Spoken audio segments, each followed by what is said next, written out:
본문 8절 9절을 보시면 절망의 그림자에 휩싸인 한 사람의 고백이 나옵니다.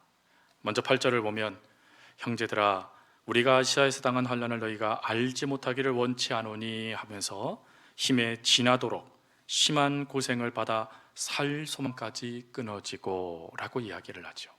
그리고 9절에서는 우리의 마음에 사형 선고를 받은 줄 알았으니 라고 이야기를 합니다. 이 고백을 하는 사도 바울은 자기 신의 인생 가운데 자신의 인생이 이제 끝장난 것과 같은 절체절명의 순간에 지금 자기가 그 어려운 가운데 있었다라고 고백하고 있는 것이죠. 이때에 이 사도 바울이 경험했던 이 아픔, 이 절망, 이것이 무엇일까 우리가 궁금하다라면 사도행전 19장을 보면 알 수 있습니다. 오늘 이 편지를 쓰는 배경은 사도행전 19장에서 특별히 아시아 지역에서 에베소라는 지역에서 복음을 증거할 때 나타났던 사건 때문이었습니다. 물론 그 전에도 사도 바울이 돌에 맞는다든지 매를 맞는다든지 하는 그런 위협들이 있었는데 빠져날 틈도 없이 갇혀버리는 고통을 겪게 된 것은 바로 그 사건 때문인데, 그 사건은 바로 이 에베소 지역에서 아데미 여신을 가지고 조각품을 만들어 팔았던 은장색 데메드리오라는 사람을 통하여 나타난 문제 때문이었습니다.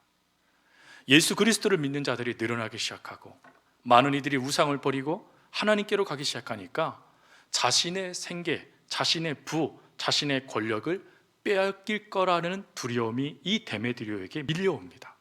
그러자 그는 즉시 어찌하냐면 사람들을 선동해서 이 사도 바울을 극장 가운데로 끌고 가고자 하죠.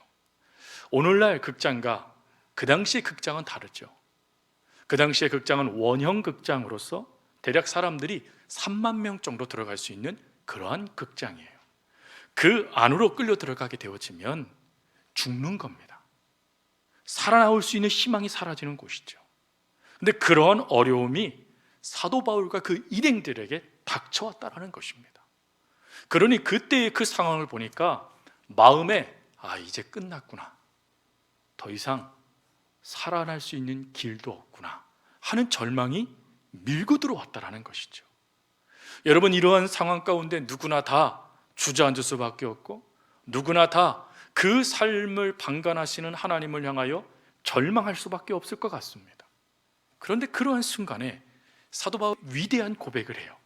그 고백은 무엇이냐면 이러한 암담한 순간이 자기에게 닥쳐왔는데 오히려 그때 위로해 주시는 하나님을 경험하였다라고 말하고 있는 거예요. 위로해 주시며 그 절망의 순간에서 벗어날 수 있도록, 견딜 수 있도록 그것을 끝끝내 극복하여 하나님 원하시는 사명을 감당할 수 있는 길을 열어주시는 하나님이 그 자리 가운데 역사하셔서 자신의 삶을, 자신의 모든 것들을 위로해 주시더라 라고 고백한 것이에요. 여러분, 사도 바울의 이 고백 사실 우리에게도 필요하지 않습니까? 우리들의 인생을 야곱은 창세기 47장 9절에 이렇게 표현을 해요. 나그네 세월의 길이었다. 나그네 길의 세월이 130년이나 됐다라고 이야기하며 험악한 세월을 보냈습니다 라고 이야기를 합니다. 인생을 나그네라고 표현했다면 어느 곳에서 내가 기거할 수 있는 곳이 없었다라는 것, 의지할 곳이 없었다라는 것, 돌아갈 곳이 없었다라는 것을 의미하죠. 거기다가 험악한 세월을 보냈다라고 바울의 그 당시에 바로 왕에게 이야기를 해요. 인생이 험악하다라는 거예요. 더군다나 여러분, 찬송가 388장 가사를 여러분 아시죠? 그 가사가 이랬습니다. 밤 깊고 비바람 불어온다라는 거예요. 여러분, 우리의 인생에 바람이 불어와요. 우리의 귀, 우리의 볼을 살랑살랑 만져주는 그런 봄바람과 같은 것이라면 감사하지요. 그런데 비바람이 몰아치는 거예요. 광풍이 몰아치는 거예요. 그러한 역사가 내 삶에 밀고 들어오는 그 아픔을 겪는 성도들이 얼마나 많습니까? 또한 찬송가 479장의 가사처럼 괴로운 인생길 가는 영혼들이 얼마나 많습니까? 인생을 그래서 고난이라고도 이야기를 하지 않습니까? 이러한 어려움들 가운데 노출되어져 있는 이들이 바로 저와 여러분들이시죠. 근데 거기서 끝날까요? 마태복음 5장 4절 말씀은 예수님께서 말씀하신 황금률 팔복에 대한 말씀이에요.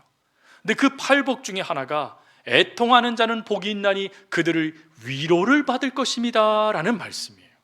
이 애통이라는 단어가 중요하죠. 이 애통이라는 단어는 눈물을 흘리다 라는 뜻을 갖고 있어요. 찔끔 흘리는 것이 아니라 그냥 눈물을 와락 쏟아버리는 것을 말하는 거예요. 너무 큰 고통과 아픔이 밀고 들어와서 하염없이 눈물로 이불을 적실 수밖에 없는 상태를 말하는 것입니다. 성도님들, 이런 경험들 지금까지 많이 해오시지 않으셨습니까? 앞으로는 안 할까요? 눈물 지을 수밖에 없는 일들이 우리 삶에 끊임없이 나타나는 게 인생이래요. 근데 그런 인생이 우리의 인생인데 이런 인생을 반대로 바꾸어 주시는 이가 있으시답니다. 그게 바로 우리가 믿고 있는 아버지 하나님이시죠. 그 아버지 하나님께서 사도 바울에게 허락하신 위로, 그 은혜를 오늘 우리에게도 허락해 주시기를 원하세요. 그럼 위로라는 이 단어가 뭡니까? 이 위로라는 단어가 헬라어로요 파라칼레오라는 단어예요. 이 파라칼레오라는 단어에서요 위로자, 보혜사라는 성령님이라는 단어가 파생됩니다. 이 파라칼레오라는 이 단어는 위로라는 단어로만 압축해 놓으면 이건 위로받는 것으로 끝나겠네 생각하시겠죠. 그러나 이게 사전적인 의미가 너무 귀해요. 이 의미는 이렇습니다.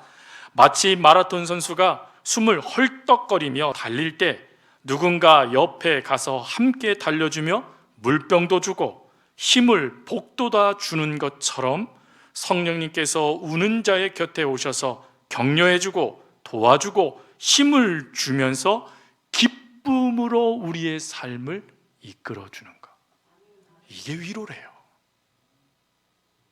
마음을 우리가 쓰다듬어 주는 것만 해도 위로가 되는데 그 정도가 아니라 옆에 와서 힘을 북돋아 준대요. 응원해 주신대요. 달려가 주신대요. 그리고 우리를 도와주신대요. 그래서 우리의 삶이 슬픔으로 끝날 수밖에 없는 삶이 기쁨이 되도록 만들어 주시는 위로, 그것이 바로 파라칼레오라는 단어라는 거예요. 여러분, 이 은혜를 사도 바울이 경험해요. 사도 바울의 인생이 위대한 이방인의 사도라고만 결론 줄 수 없는 것이, 그의 삶은 우리가 경험하는 수많은 아픔들을 경험했던 인물이었어요. 더군다나 여러분, 예수님을 믿는다는 이유만으로 얼마 전까지 동료였던 이들에게 살해 위협을 받고, 실제로 내가 사도 바울 저 이다나를 죽이기 전까지 먹지도 마시지도 않겠다라는 사람들이 수십 명이 될 정도로 그의 삶은 위기, 어려움, 고통이었어요. 예수님을 믿는 것 때문에 풍랑을 만나 바다에서 5일 넘도록 떠다녔습니다. 예수님을 믿는 것 때문에 뱀에 물리기도 했어요. 예수님을 믿는 것 때문에 매를 맞았습니다. 오해를 샀습니다. 억울했습니다. 누명을 썼습니다. 근데 그 모든 것 가운데 대부분의 사람들은 절망할 수밖에 없고 하나님을 원망할 수밖에 없지 않습니까? 그런데 사도 바울은 어땠다고요? 기뻐했대요. 심지어 감옥에 갇혔을 때는요 찬송했다라고 말을 합니다. 영적으로 뛰어냈기 때문인가요? 아니요. 그를 위로해 주시는 하나님의 위로를 그 순간에 경험하고 있었기 때문이에요. 하나님의 그 한량없는 위로하심이 사도 바울에게 부어지니 더 이상 상황, 더 이상 내가 처해져 있는 그 여건들, 처지들 중요치 않게 됐다라는 거예요. 오히려 그 어디나 하늘나라 찬양하며 하나님을 드러내는 사역자로 다시금 세워지더라는 것입니다. 여러분, 이 위로 우리도 필요하잖아요. 우리의 인생에 이 말할 수 없는 기쁨을 누렸던 사도 바울의 이 위로함을 우리도 경험할 수 있어야 되지 않겠습니까? 그것을 경험하기 위하여 여러분, 오늘 본문은 우리들에게요 3가지의 질문을 주세요. 그 3가지의 질문에 저와 여러분이요 대답하는 은혜가 있었으면 좋겠어요. 첫 번째 질문, 나는 누구에게 위로를 받는가? 나는 누구에게 위로를 받는가? 여러분, 내가 지금 누구에게 위로받는가라고 생각하신 그 답을 찾고자 하신다면 지금 내가 누구를 바라보고 있는가를 점검해 보면 됩니다. 복음성가에 세상에서 방황할 때라는 복음성가가 있어요. 복음성가의 가사는 이렇습니다. 많은 사람이 찾아와서 나의 친구가 되어도 병든 몸과 상한 마음 위로받지 못했다오. 예수여, 이 죄인을 불쌍히 여겨 주소서. 의지할 것 없는 이 몸 위로받기 원합니다 라는 그러한 찬송이에요. 여러분, 누구나 다 위로받기를 원해요. 아니, 위로받아야 돼요. 왜요? 우리는 이 세상을 살아갈 때 우리 혼자서는 도무지 문제들을, 아픔들을, 상처들을 해결할 수 없는 약한 자들이기 때문에요. 너무나 약해서 쉽게 부서지고 너무나 약해서 쉽게 상처받는 이들이 바로 저와 여러분들이에요. 그래서 누군가를 의지하려고, 누군가의 위로를 받으려고 우리는 애를 써요. 하지만 어때요? 즐거운 나의 집이 순간 어둠과 갈등의 가정으로 바뀌는 경우들이 나타났죠. 사업에 소망을 품지만 사업이 어려워지기도 합니다. 육체의 질병이 찾아오기도 하고 대인관계가 잘못되어 그 아픔 때문에 힘들어하는 이들이 얼마나 많습니까? 탄식할 수밖에 없고 괴로워할 수밖에 없고 그래서 눈물 줄 수밖에 없는 게 우리들의 모습인데, 이러한 인생에 누군가가 우리를 위로해 준다라면, 누군가가 어깨를 토닥여주고, 누군가가 전화로 따스한 음성 전해주고, 누군가가 나에게 다가와서 나를 위로해 줄 그런 누군가가 내 곁에 있다라면 얼마나 행복한 인생이겠습니까? 욥기서를 우리가 살피고 지금 이제 하박국서를 살피는데, 여러분, 욥기의 가장 큰 고통은 뭘까요? 하나님이 뜻모를 고통을 허락하신 것? 네, 맞습니다. 도무지 이해할 수 없어요. 욥은 끊임없이 말합니다. 하나님 이해할 수 없어요. 도무지 하나님의 뜻을 내가 알 수 없어요. 왜 저에게 이러세요? 라고 이야기해요. 근데 더 아픈 게 뭘까요? 자그만치요, 열 몇 장을 걸쳐서요, 친구 3명과 논쟁을 벌여요. 위로하러 온 친구들이요, 위로는커녕 독을 내뱉어 버려요. 위로하러 온 이들이 오히려 욥을 무너뜨려 버려요. 여러분, 여기에서 우리는 무엇을 깨닫게 될까요?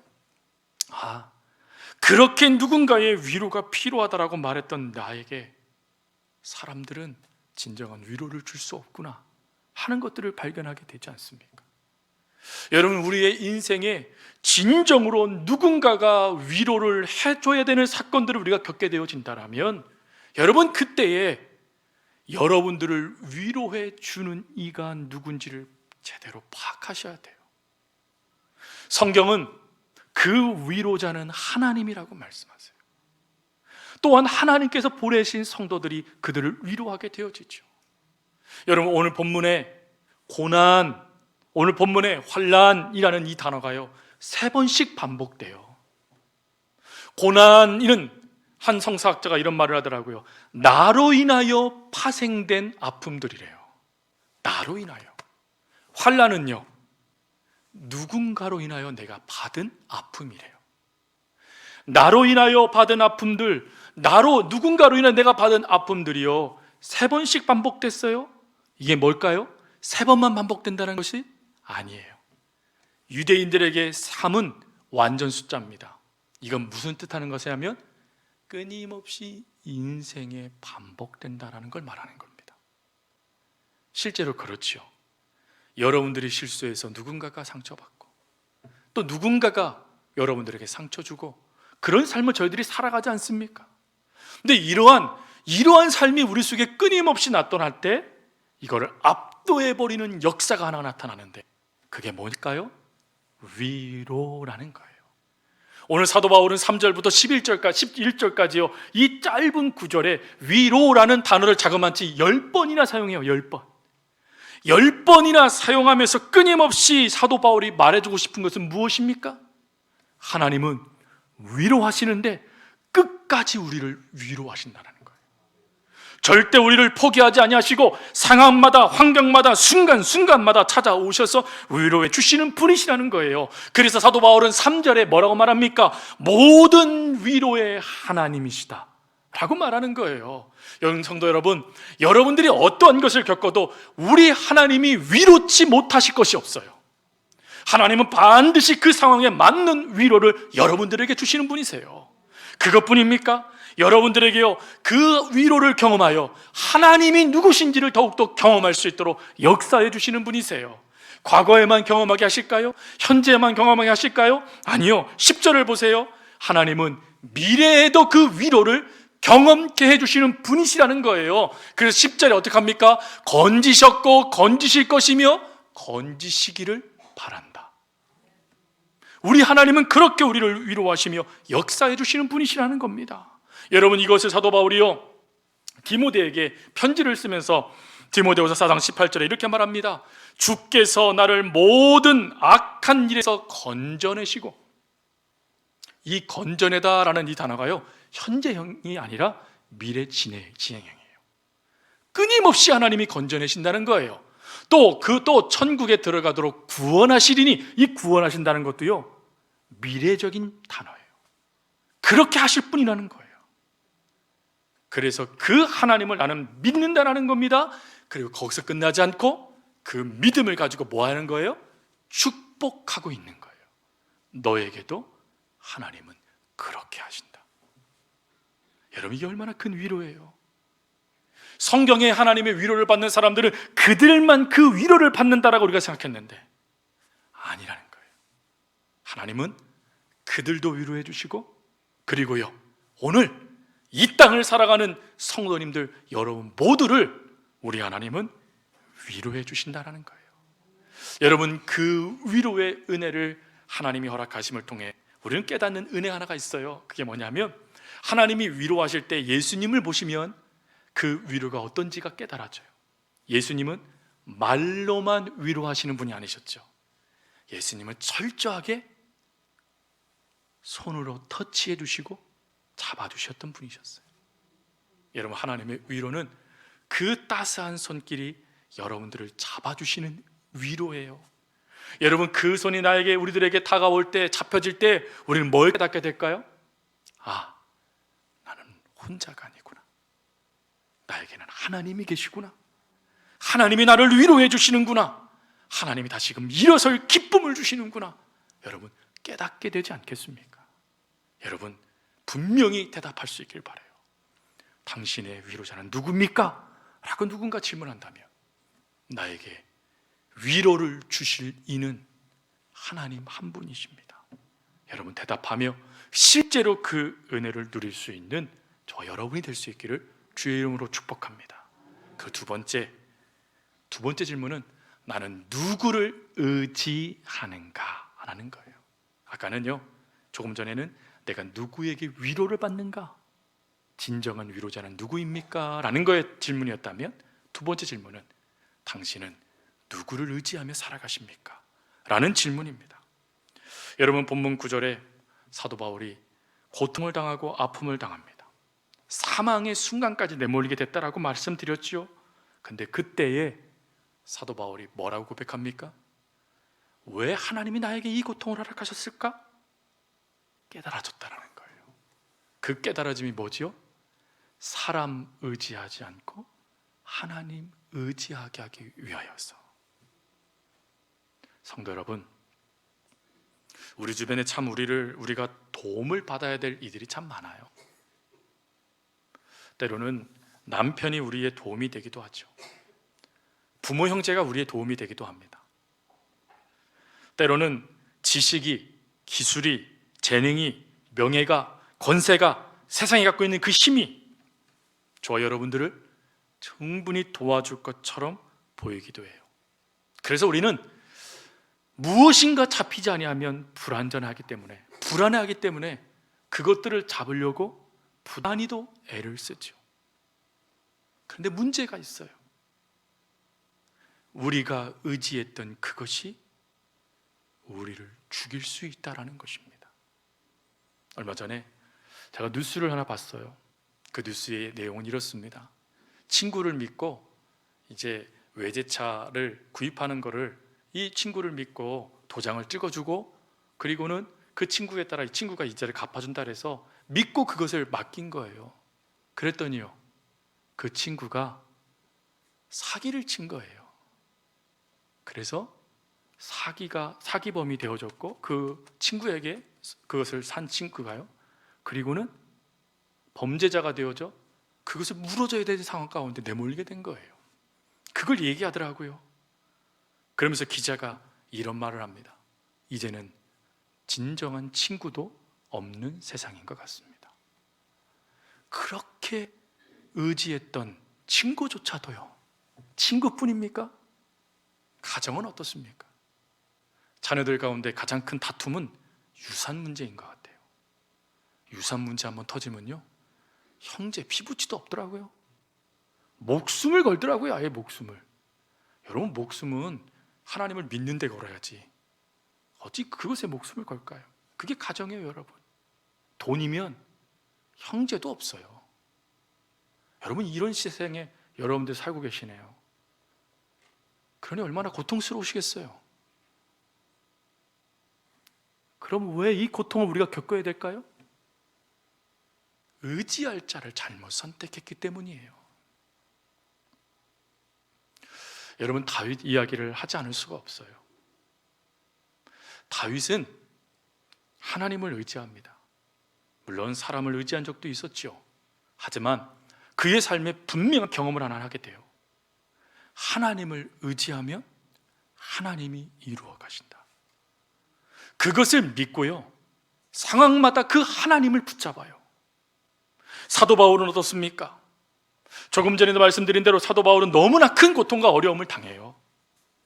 그 괴로움을 말로 다 할 수 없을 정도로 그 슬픔과 아픔을 겪어요. 근데 그러한 모든 것을 겪을수록 그가 뭘 깨달아지냐면 오히려 하나님이 자신을 강하게 하시더라는 거예요. 고린도후서 12장 10절 말씀이요, 그는 이렇게 말합니다. 그러므로 내가 그리스도를 위하여 약한 것들과 능욕과 궁핍과 박해와 공고를 기뻐하노니 이는 내가 약한 그때에 강함이라. 오히려 그 약해지는 그 순간에 자기가요 강해지더라는 거예요. 그 강해짐을 경험하게 되어지니까 오늘 10절에 그가 이렇게 말하는 거예요. 이후에도 건지시기를 그에게 바라노라 라고 말이죠. 10절에요. 근데 이 그를 바라다라는 이 단어의 원어에는 빠진 문문이 하나가 있어요. 원어에는 있는데 번역을 하면서 빠진 게 있어요. 그게 뭐냐면 원어에는 이렇게 돼 있어요. 건지시기를 그를 의지하여 바라노라. 내가 의지할 이는 하나님 한 분밖에 없습니다 라는 분명한 고백 가운데 바란다는 거예요. 성도 여러분, 세상에 여러분들을 도와줄 수 있는 많은 것들이 있으면 여러분들은 절대 하나님께 나아가지 않으실 거예요. 오히려 그것들을 더 붙잡으실 겁니다. 왜요? 우리의 눈에 보이거든요. 그게 쉽게 잡을 수 있거든요. 근데 그 모든 것들이 사라져버리면요, 어찌하시겠습니까? 그때서야 천부여 의지 없어서 손들고 옵니다 라고 하며 자신의 의지 없는 그 모습을 회개하며 부끄러워지시겠습니까? 출발부터 잘 하셔야 돼요. 신앙인은요, 끝만 아름다우면 안 돼요. 신앙인은 출발도 아름다워야 되고 중간도 아름다워야 되고 끝도 아름다워야 돼요. 여러분, 분명히 출발하실 때 분명한 기준을 세우셔야 돼요. 내가 의지할 이는 하나님이시다. 하나님, 제 눈에 남편도 보입니다. 제 눈에 지금 내 아내도 보이고 형제도 보이고 부모님도 보이고 지인도 보이고 친구도 보이고 물질도 보이고 권력도 보이고 힘도 보입니다. 그러나 하나님, 제가 그 모든 것보다 저는 하나님만 의지합니다. 그 모든 것들이 제 안에 사라져도 하나님만 제 곁에 계시면 저는 그거면 됩니다 라고 하며 여러분들이 그 하나님을 의지할 때 하나님은 어찌하실까요? 에레미야서 17장 7절 말씀이요, 그러나 무릇 여호와를 의지하며 여호와를 의뢰하는 그 사람은 복을 받을 것이라. 여러분, 복 받고 싶으세요? 문제 해결받고 싶으세요? 여러분 처해져 있는 그 상황들을 해결받고 싶으세요? 찬송가 가사처럼 역전되고 싶으십니까? 출발을 하나님께 두십시오. 그 하나님께서 여러분들에게 복을 주신답니다. 그것뿐일까요? 이사야 26장 4절 말씀, 너희는 여호와를 영원히 신뢰하라. 주 여호와는 영원한 반석이시며다. 반석이란 뜻은 뭐죠? 요동하지 않는다는 거예요. 비록 우리가 세상의 것들로 인해서 흔들릴다 할지라도 우리 하나님이 붙잡아 주신다는 거예요. 여러분, 저와 여러분들을 붙잡아 주시는 하나님, 저와 여러분의 인생에 복을 주시는 하나님, 그와 여러분 삶 속에 개입하셔서 건지셨고 건지시며 건지실 그 하나님이 저와 여러분이 믿고 있는 하나님이라는 걸 여러분들이 온전히 믿음으로 선포하며 그 하나님을 붙잡을 수 있어야 된다는 거예요. 여러분, 의지하는 것도 훈련이래요. 여러분들이 하나님이 여러분 삶의 진정한 의지자가 되기를 원하신다면 훈련해야 된다는 거예요. 하나님, 제가 잠깐 멈췄습니다. 제가 지금 엉뚱한 거 붙잡고 있었네요. 저는 하나님만 의지하겠습니다. 이제 저에게는 유일한 소망은 하나님이세요. 하나님, 제가 다른 것에 제 마음을 빼앗겼네요. 이제 제 마음은 하나님 것입니다. 그렇게 고백하며 그 하나님 앞에 끊임없이 서는 훈련을 하라는 거예요. 여러분, 처음부터 그렇게 의지가 되지 않아요. 의지는 훈련해야 돼요. 은혜가 있어요. 하나님이 도우신대요. 우리를 위로해 주시는 그 하나님이, 우리의 의지 되시는 그 하나님이 능력을 주신대요. 힘을 주신대요. 피할 길을 주신대요. 그러니 성도 여러분, 출발부터 하나님이십니다. 출발부터 하나님이셔야 됩니다. 여러 것 하다가 하나님께로 돌아오지 마세요. 처음부터 하나님께 맡기고 출발하세요. 그러면 복이 돼요. 그러면 여러분들이 살아요. 그러면 여러분들이 하나님의 은혜를 누릴 수밖에 없어요. 성경이 그걸 분명히 우리에게 말씀해 주시지 않습니까? 그러니 하나님, 당신이 의지해야 될 이가 누구십니까? 라고 물으신다면 내가 의지할 이는 하나님이십니다. 고백하며 그 하나님 붙잡고 믿음으로 살아가는 우리 성도님들 될 수 있길 바랍니다. 그럼 마지막 세 번째 질문 하나 더 있어요. 그 질문은 나는 누구에게 희망을 전하는가 하는 거예요. 여러분, 뜻모를 고난을 겪으신 분들이 계시죠. 하나님을 열심히 믿는데 내가 왜 이 아픔을, 이 고통을, 이 괴로움을 겪어야 되지? 나는 하나님 믿은 것밖에 없는데 왜 하나님은 나에게 이렇게 하시지? 라는 그 생각 때문에 힘드신 경험들을 여러분 아마 해보셨을 거예요. 도무지 뜻을 알 수 없어요. 도무지 하나님의 마음을 알 수 없어요. 차라리 그 마음을 주시면 그 마음 품고 견디겠는데 그 마음도 주시지 않아서 힘들 수밖에 없잖아요. 근데 그것이 깨달아지는 순간에 나타나요. 언제일까요? 여러분들이 그 아픔과 그 괴로움과 그 상처를 하나님 앞에서 끊임없이 몸부림치며 그 하나님을 의지하는 그 신앙이요, 빛을 발할 때가 있는데 그때가 언제냐면 동일한 아픔을 겪고 있는 이들에게 그 사랑이 흘려보내질 수 있다는 거예요. 시인 게테는 이런 말을 했어요. 나는 눈물 젖은 빵을 먹어보지 않는 사람과 인생을 논하지 않겠다. 무슨 말이죠? 아픔을 겪지 않고서는 도무지 그 아픔을 이해할 수 없다라는 거예요. 여러분들이 지금 겪은 아픔을 하나님께 몸부림치며 그 하나님을 통해서 해결함을 받으셨다면 여러분들의 그 은혜가 흘러갈 곳이 있다라는 거예요. 누군가가 여러분들의 그 이야기를 듣고 그 마음을 듣고 회복받아야 될 이가 여러분 곁에 있다라는 거예요. 그들을 놓치지 말라라는 것입니다. 분명한 것은 사도 바울이요, 자신들이 왜 환난을 당하고 왜 고통을 당하고 왜 고난을 당하는지 분명한 이유를 말하여 그것은 너희들 때문이다 라고 말을 해요. 왜요? 지금 사도 바울이 겪는 이 고통, 그 당시에 초대교회 교인들이 겪어야 될 고통이에요. 사자의 밥이 되고요, 십자가형을 당해야 되고요, 목배임을 당해야 되고요, 예수님 믿는다는 것 때문에요. 가정에 있는 자녀들이 노예로 팔려야 되고요, 비참한 인생이 되어지는 일들이 발생되어져요. 근데 그때 사도 바울이 그 아픔을 겪음을 통하여 그럼에도 불구하고 하나님의 은혜 가운데 그가 온전하게 그 사명을 감당하는 그 모습을 그들에게 보여줌을 통하여 사랑하는 딸아, 사랑하는 형제들아, 걱정하지 마십시오. 여러분들도 하나님이 이렇게 하실 겁니다. 그러니 그 하나님 앞에 여러분 설 수 있습니다. 희망을 가지십시오. 소망을 품으십시오라고 말해줄 수 있는 것입니다. 여러분, 우리 주변에서도 아픔 가운데 많은 이들을 세워가시는 이들이 있어요. 예전에 파더와이즈를 성경 공부를 할 때 한 분이 자기의 얘기를 막 이야기했어요. 그랬더니 옆에서 그 얘기를 듣고 있던 한 지체가 허허 웃으면서 그러는 거예요. 나도 그랬어요. 지금도 그래요. 근데 솔직히 그런데 하나님 믿으니까 이렇게 되더라고요. 이야기를 해줘요. 제가요, 성경을 풀어주는 것보다 그 말에 더 은혜를 받으시더라고요. 그게 갑작스레 떠오르면서 제가 딱 가슴을 치며 손바닥을 친 게 있어요. 그렇다.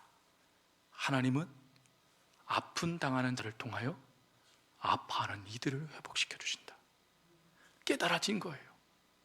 성도 여러분, 누군가가 나를 그 같은 아픔 가운데 조금이라도 나를 위로해주고 공감해주고 이해해주고 지지해준다라면 그 인생이 얼마나 행복할까요?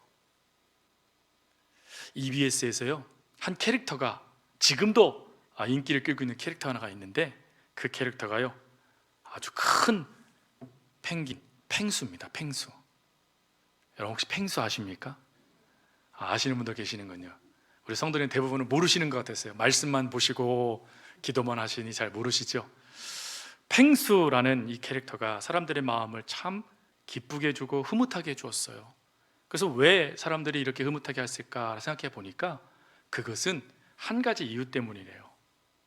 지지받고 있다 느끼게 해준다는 거예요. 너무 힘든데 그 힘듦에 이 펭수의 말 한마디가 지지해주고 있구나라는 위로가 되더라는 거예요. 그 말 중에 하나가 이렇습니다. 내가 힘든데 힘내라고 하면 힘이 납니까? 아니죠. 그렇죠. 그러니까 힘내라는 말보다 저는 사랑해라고 말해주고 싶습니다. 이렇게 얘기를 하는 거예요. 목사님, 저도 그 얘기를 들으면서 위로가 되더라고요. 사랑해. 여러분, 사실 이 한마디에 모든 게 담아져 있잖아요. 사랑한다. 그 한마디의 말입니다. 여러분, 이렇게 지지해주는 이것을 심리학자들은 가장 큰 사랑이고 표현이고 은혜라고 이야기를 해요. 여러분, 오늘 그 지지를 하나님이요, 우리가 아픔 당하는 이야기 해주기를 원하신다는 거예요. 처음에 하나님께 지지받기 전에는 나밖에 안 보여요. 내가 아파하고 내가 힘들어하고 내가 괴로워하는 것만 보이거든요. 그런데 하나님의 은혜를 경험하고 경험하여 내 안에 채워지기 시작하면 뭐가 보일까요? 다른 이가 보여요. 우는 자들, 괴로운 자들, 힘든 자들, 그 아파하여 오늘도 누군가의 도움이 필요한 자들이 드디어 우리 눈에 보이기 시작하더라는 거예요. 성도님들, 이러한 삶 하나님이 우리가 살기를 원하신다라는 거예요.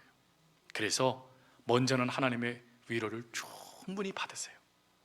그리고 그 위로 가운데 하나님을 더욱더 의지하세요. 그러면 그 은혜와 하나님을 의지한 그 믿음이 누군가를 살리는 사랑이 될 것입니다. 그러니 그 은혜를 가지고 이 대림절 기쁘게 그 하나님의 사랑을 여러분 나누며 경험하며 또 그것을 누려갈 수 있는 우리 성도님들 되어줄 수 있기를 간절히 주님의 이름으로 부탁드립니다. 우리